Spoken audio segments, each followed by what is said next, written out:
from Studio K at Foxboro Cable Access. Saffron is essentially the stamen of a rose. Feeling creative? Sage has a great flavor. Is your palate needing a new challenge? Well, let's cook with Mike Damasio.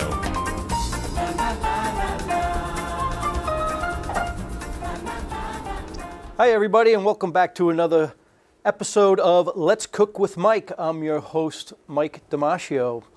Welcome back into Studio K here, and today we have another great show. I think I say that every show because you know what? They're always great. The food's always excellent in the end, and I only say that because the staff says so.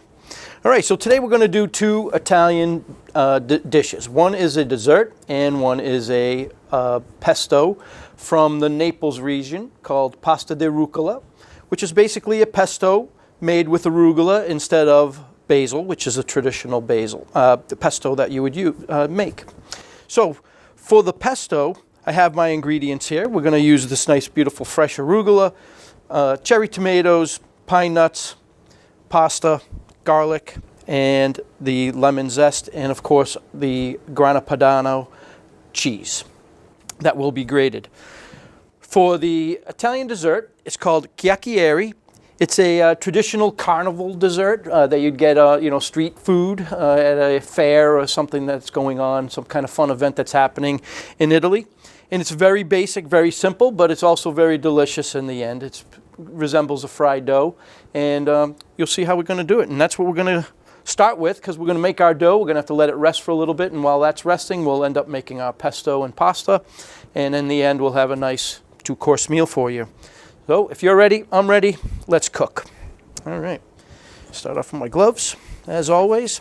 We're going to start with the making the dough. Again, very simple process.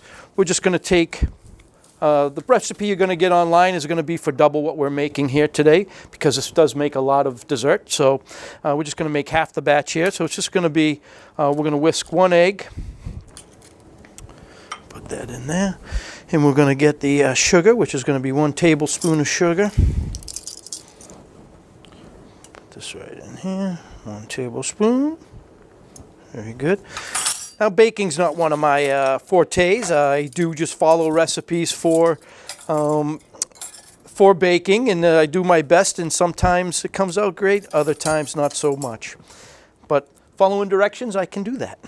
And this is the first time I'm making all of these dishes, so this is all going to be new for me and new for you. But you'll see how you can get through it. And with the, here in Studio K, no cuts. We're going to do this in 30, 40 minutes, so just so you can do it the same way at home.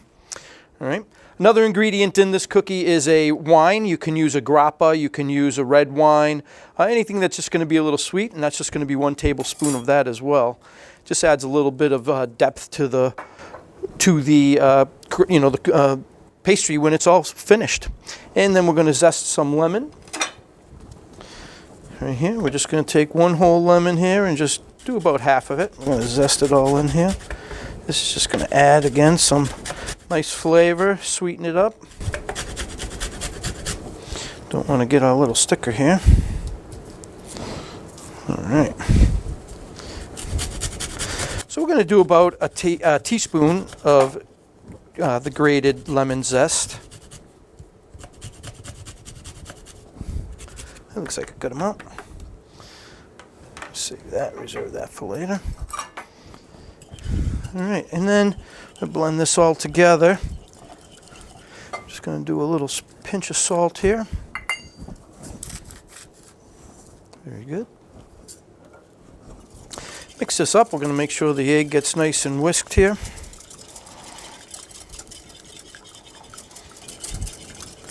And right before we add the flour, we're going to add 1 tablespoon of oil.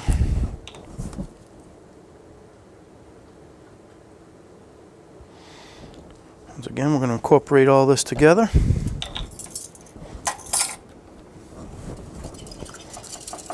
So I find these recipes online, and just searching Instagram. There's a lot of great ideas out there, and that's what I just recommend. You go in there and see a recipe that you like, something that might taste good to you, and if you make it, you change anything in that recipe that's given to you, it now becomes your recipe.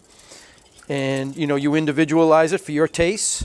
So anything you see online, you never have to follow step by step, or ingredient for ingredient. If you want to switch it out, that's all entirely up to you to make it yours. Right? So now we're going to add 1 cup of flour here. Just want to make sure we get 1 cup.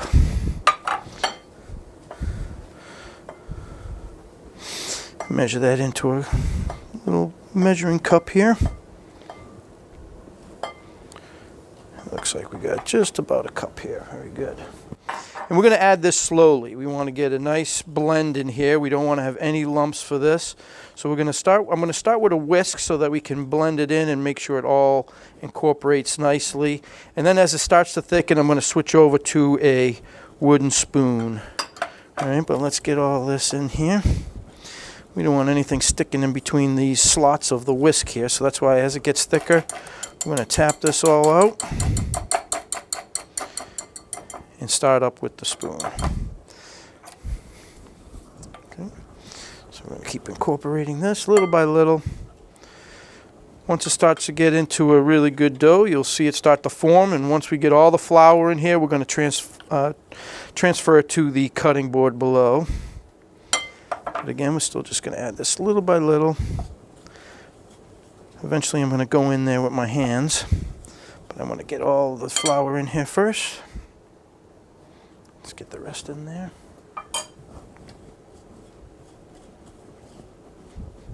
All right. Time for the hands, just to get all this dough incorporated.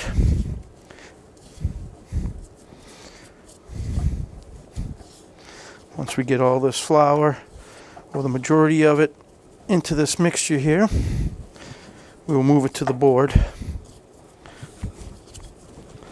As you can see, it's still incorporating all that flour. It didn't look like it was going to take it, but it is. Right, and the recipe's been pretty simple so far. 1 cup, 1 egg, 1 cup of flour, 1 tablespoon of each of the other ingredients, 1 teaspoon of the lemon zest, and you're going to get this nice, beautiful dough here. So I'm going to transfer this now to the cutting board and just work this dough. I'm going to work it for about 5 minutes. Try to get it as smooth as possible. Just by working it, you'll see it'll start to smooth out as the more we use it. That's what we're going to go for. We're going to try to get a nice smooth looking dough. And I'm just folding it within itself, right? Lifting up the sides and folding it within itself. Pushing it down and fold. Right? So we get a nice ball. So I'm going to start working it into a ball now. Just working it like this. Try to get a nice smooth ball.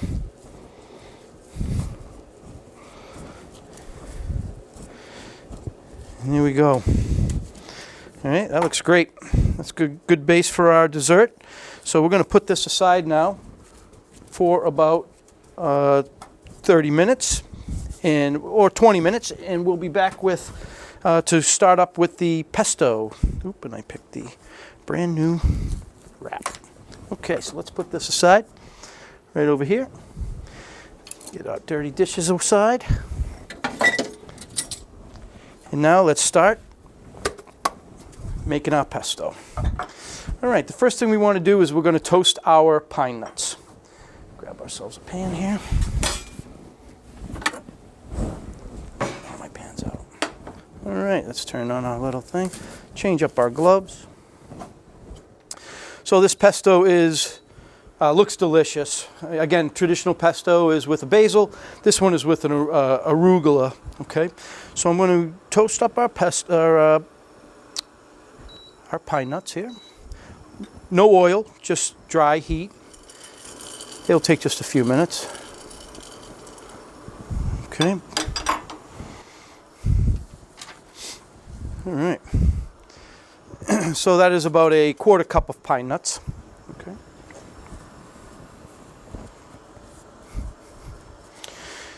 So this is going to be made without cooking any of the ingredients except for the cherry tomatoes. We're also going to roast these up right now. That's going to be the first thing we do. but the rest of the pesto is going to remain cold. You don't want to traditionally cook a pesto or over the heat of the pan. It does make either the basil or the arugula, it just makes it a little more bitter the more you cook it down. It also changes the color. You want a nice, sharp, bright green color, and by cooking it, you're going to create the wilting of the nice herbs, and create a little brown or a more brown color than what you want. All right, so once again, we're going to get our stove a cooking here. It's Studio K. We're going to add a little bit of oil. A little glug, as they say. And we're going to cut these cherry tomatoes right in half. If you've seen this little trick before, please, I recommend knife cut glove if you're not experienced with using a knife, but this is a great method to get these all nice in half, all around the same size. We'll do this in a few batches. You can also use like the cover of a jar or something to put on top, and then just again use it to cut each of these tomatoes right in half. Okay, that's a good amount of the tomatoes. As this pan gets nice and hot, we're just going to let these roast and caramelize down. So they'll be one of the last ingredients we're going to add into our dish. All right, our pine nuts are nice and toasty. Taking them off again, they're all good to go. Where'd our thing go here? I'm going to put these in with the cheese since they toasted up delicious. You see a nice color on these. The smell took over Studio K here. Delicious, nice nutty flavor.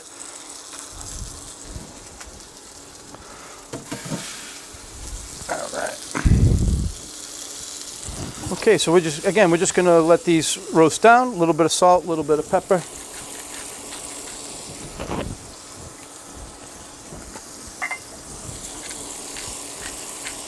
Very simple, but we just want to cook it down so they caramelize and get nice and brown. You can also roast these in an oven if you'd like, around about 300 degrees, 15-20 minutes. Try to get the same result that we're going to get here. So let's start our pesto process.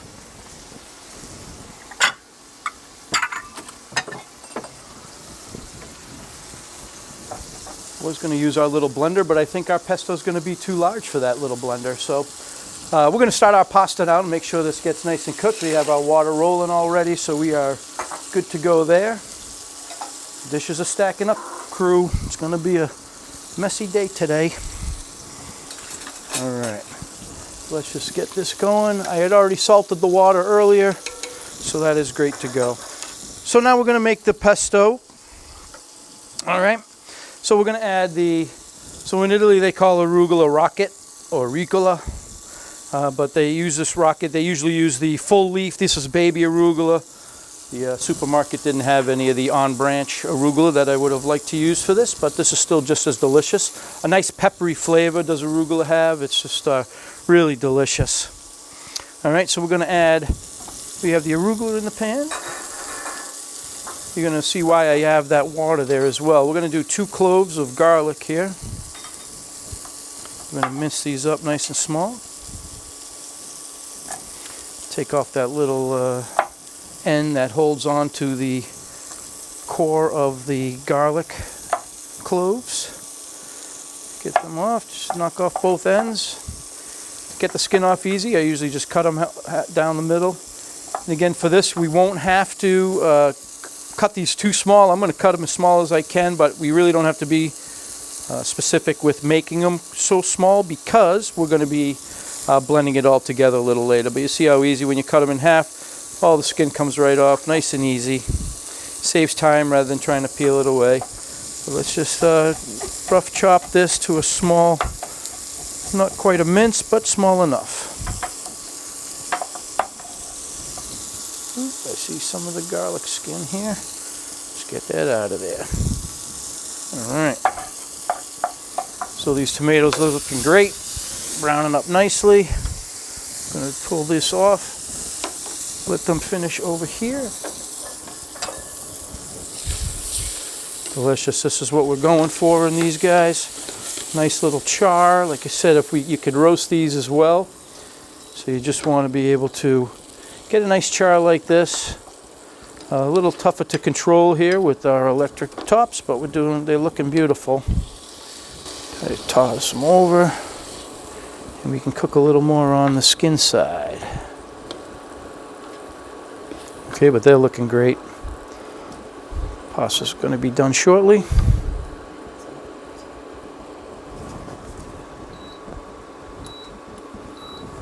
Okay, let that just cook right there. So we have our arugula, we have our garlic. We're going to add, wrong pine nuts. We're going to add our toasted pine nuts. The juice of 1 lemon. So we're going to cut this lemon here. We use everything. Multi-purpose. Okay, make sure we don't have any seeds, which is what I have this here for.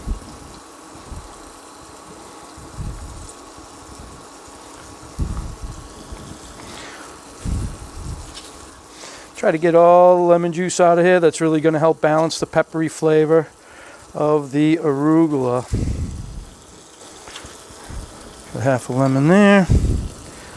Other half of the lemon here. Just squeezing out, making sure no seeds get in there. Beautiful. All right. All right. Then we're going to add a little bit of water. The water will keep the pesto from being bitter. And this is cold water. You can see the remnants of ice cubes. I had a few ice cubes in this water. I wanted to make sure it kept it nice and cold. It's a little trick that, again, I learned online. I have tried this before, and it does do a great job in minimizing the bitterness, and it helps you use less oil in your dish. So we're going to go here again with about a half a cup to start of olive oil. Okay. And now we're going to take it and put it in our little, put it in our little blender here. We'll do a batch at a time.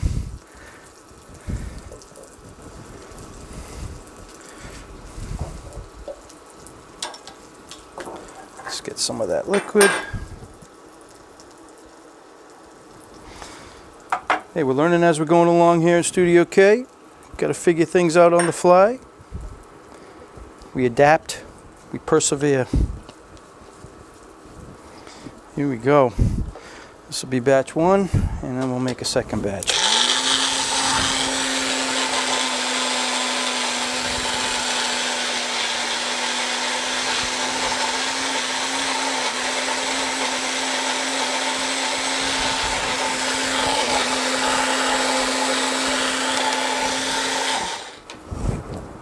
Beautiful. I'm going to add right to it. Now that it broke it down, it's looking good.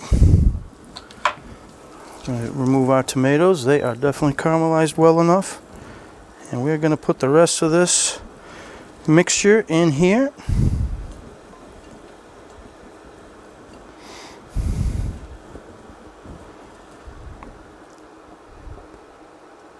Oh yeah. Good mess today here at Studio K. Always fun. It's like throwing confetti on New Year's Eve sometimes.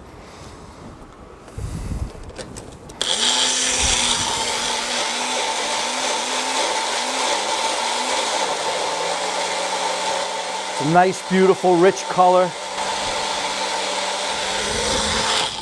Make it a beautiful blend.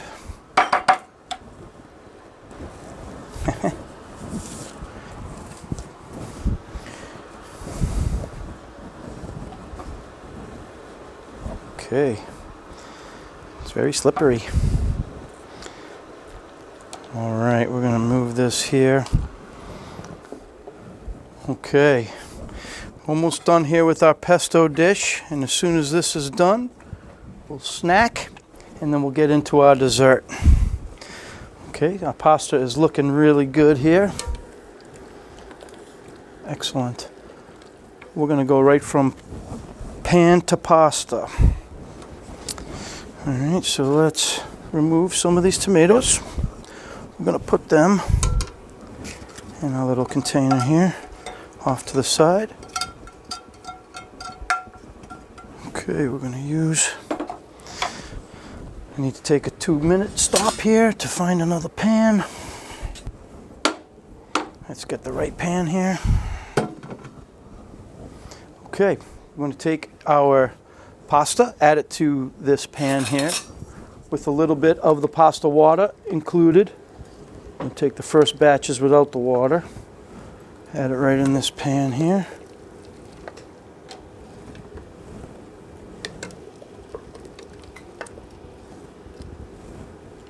A little bit of pasta water is good. It's going to keep everything nice and thin.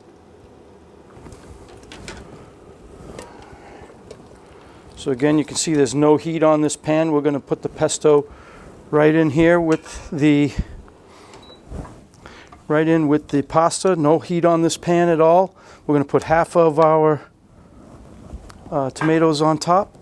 We're going to add a lot of that pesto. Delicious. We're going to give this a good toss. And now the best part of the dish is our Parmesan cheese.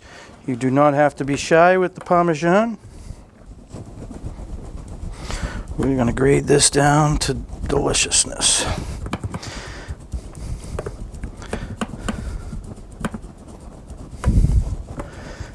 Don't have to be shy. I don't know about you, but I love the Parmesan. All right. Very good. Very good. Once again, we're going to toss this. I mean, that just looks great. Look at how bright that green is. Popping with the cherry tomatoes. We're going to get a delicious new plate here to accent our plate. I think this is our best spot for this, huh? We're going to put this right in the middle. Again, you can choose any type of pasta you want for this dish. I just chose a penne today. I think it holds the sauce a little better than a straight spaghetti. We're going to add the rest of our cherry tomatoes to the top and around.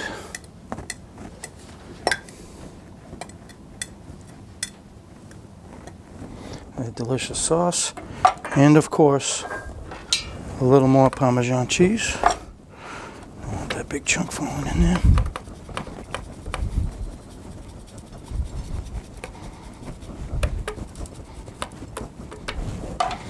Delicious.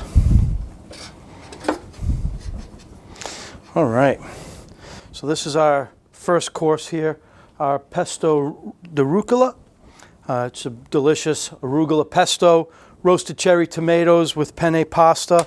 Again, don't cook your pesto. Keep it nice and fresh. The heat from the pasta will heat the pesto as much as you need it to be heated. A little extra pasta water if you feel you need to thin it out. But this is the dish number one for today, and we're going to get into our dessert right after I give a sample of how this came out.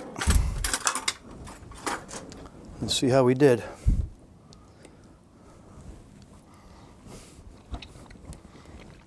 Delicious.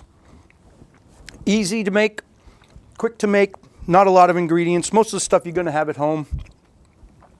What a great meal for, it's light, it's fresh, a great springtime meal to have as the nights are getting warmer. This is a great dish for a cool night as we enter into early spring. Now we're going to clean up for a few seconds here and get back to our dessert.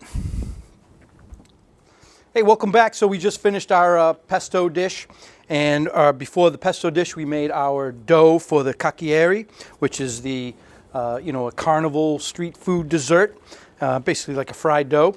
So here's our dough. It's been resting for about a half hour. It was exactly how much we wanted it to rest for. I'm going to now just cut it into smaller workable sizes here. Okay, put these three sides aside, since we're just going to be using, making some for us here. So I'm going to take a little bit of the flour here from our bowl, put it on the countertop here, and some on our little rolling pin. We'll call this the Betty rolling pin. And we're going to roll this dough out as thin as we possibly can. You want to get it nice and thin.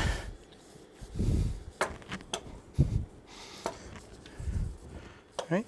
As you can see, I have my oil going all over here right now. You don't want a super hot oil. You know, typically like French fries and will be done at like 375. So I would say like between 325 and 350 for this purpose. Now these, you can make any shape with these cookies. You can make diamonds, triangles, rectangles. It doesn't matter. It really doesn't matter. These, I've seen them in all different shapes and sizes. And I'm a little stuck to the table, but we're gonna make this work, right? All right. So this is pretty good thickness here. Let me get some more flour here. Get these chunks out of there, just the flour. I'm gonna continue to just roll it flat.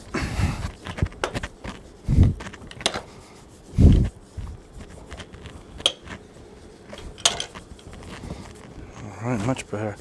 All right, so we're gonna just take this. First, we'll make this one square. So we're gonna square off this sheet of pasta here, so we can make uniform pieces. Now again, if you want to use it, we can use those later. You'll see we just make those randoms. We'll see what we can make out of those. Now we're gonna make these pretty. I'm gonna use our little serrated edge here and just make beautiful little crackers. Little pieces of fried dough. All right, let's see if our dough is ready here. Our oil looks like that's in good shape. A little tester piece, and we're just going to lay these out in here. We don't want it too hot. The thing with these is that you want to keep them moving. So once you get them in there, you're going to want to make sure you can get them out. And we're missing a tongs.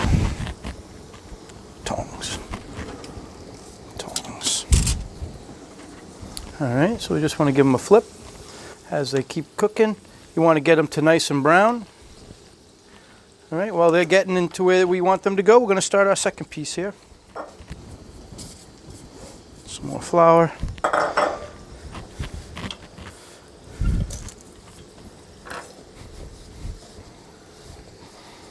All right, again, as thin as we can get this.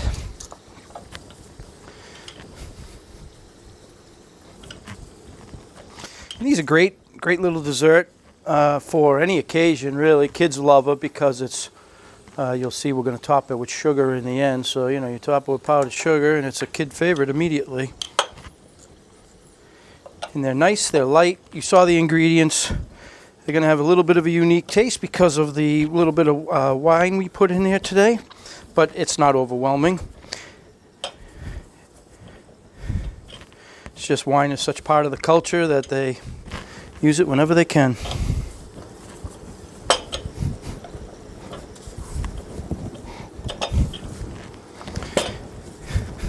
All right, so we'll ride that one out.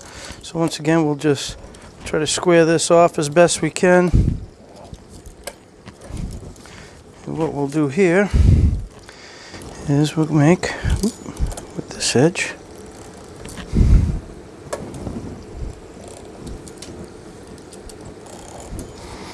little triangles. Right, we got little triangles. Beautiful. So these are getting nice and cooked here. We're almost ready to remove these from the fire. We can add in our triangles.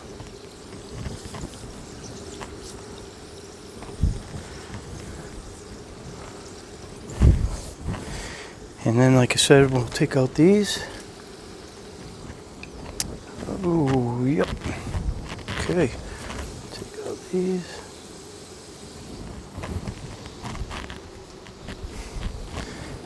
Dab them on napkins, get the grease off of there.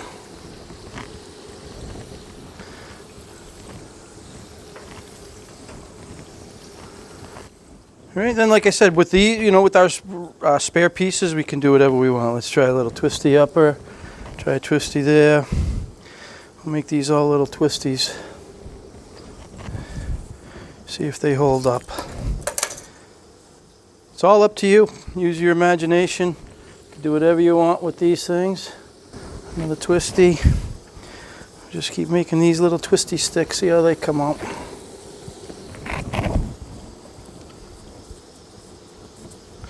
Maybe this even has a name. Who knows? Maybe we invented something new here in Studio K. Turn the world upside down. Alright, so let's keep flipping these now. Triangles will be done first. Our twisties are unraveling. They're looking good. Then we're going to use this powdered sugar at the end to top them all off and have ourselves a nice sweet dessert in just a few minutes. While we're waiting for these to cook,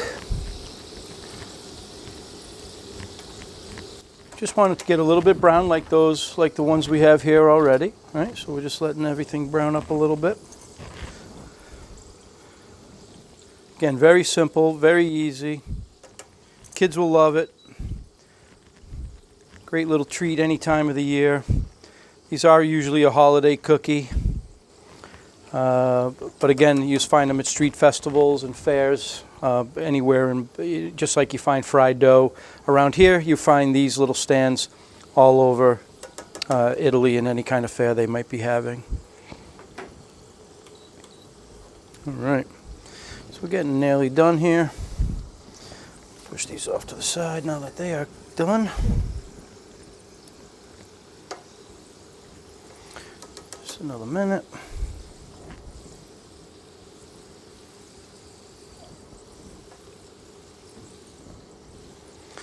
And as they come out and cool, they'll start to crisp up a little more.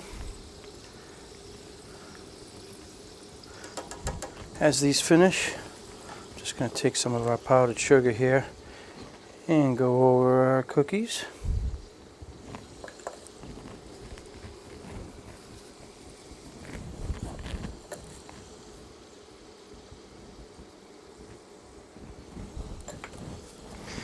Now our little twisty sticks coming along nicely. Just shows you don't have to waste anything with these. You know, you can use every piece of it, no matter what kind of little remnants you have left over. You can throw right into the oil. It's going to come out great. So we'll pull off these pieces now.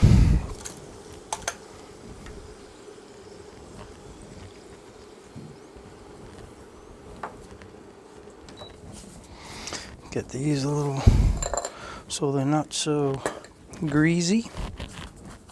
A little dab. Add them to our little platter here. And that's our little dessert. Kakiyakari, right? Kakikari. And it's a delicious dessert. Let's give it a try. See how we came out here today. Really great. Such a delicious little treat, light, airy, not going to fill you up, but it's definitely going to satisfy you. And that is our show for today. Thank you very much for stopping by. We made 2 incredible dishes from Italy. Recipes will be posted at the end of the show. We look forward to the next one, and we'll see you again on Let's Cook with Mike. Have a great day.